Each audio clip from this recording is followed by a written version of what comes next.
growing up, I could see in my neighborhood, some people, as time started changing, people's mindset was changing, and they was, it seemed like the rite of passage back then.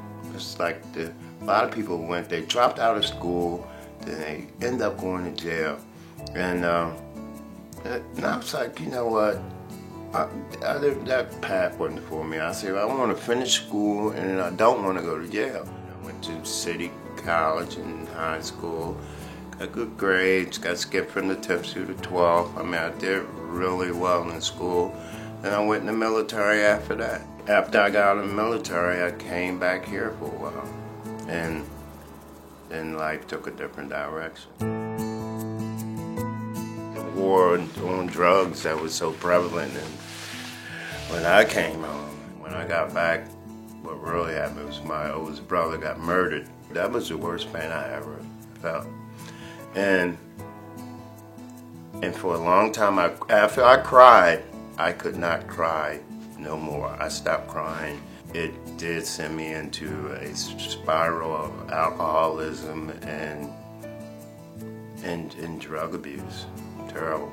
It was the worst thing I ever did to myself. And for years, I stayed trapped in what I call the prison without the bars.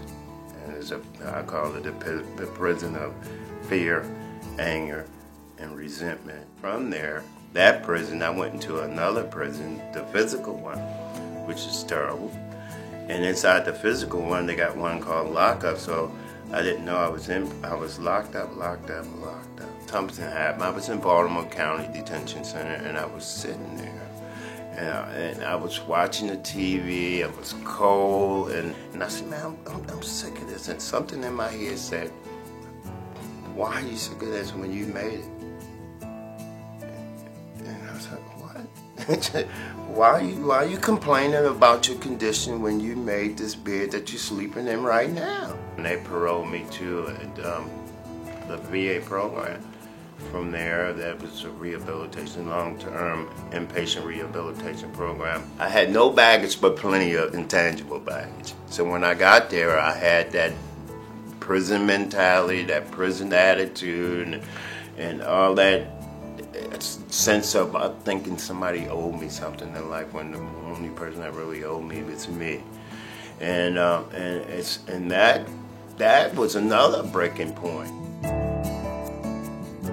Well, I got connected because of the Veterans Administration. They have what is called the HUD-VASH program, and it's HUD-VASH is HUD, VA, Veterans Administration subsidized housing program that work along with HUD to try to get vets in some stable conditions. I mean, it's a lot of vets out there that's struggling to get in the program. When I was searching for the apartments, and as soon as I would go to the different landlords, they had little knowledge of this, or they would profile you as what they call Section 8.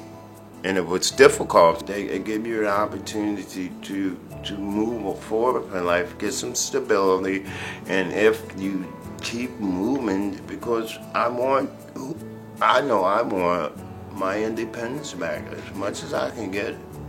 I want to be like I was when I was younger. That same go-get-it mentality.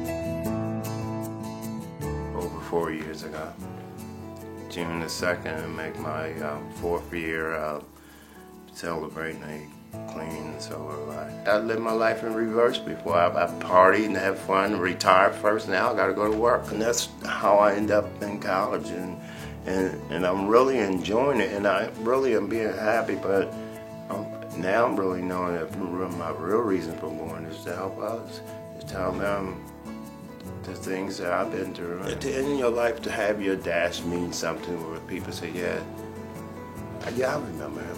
He did a lot of good stuff. He did, you know what I mean? Just not exist in the world, but make a difference in the world.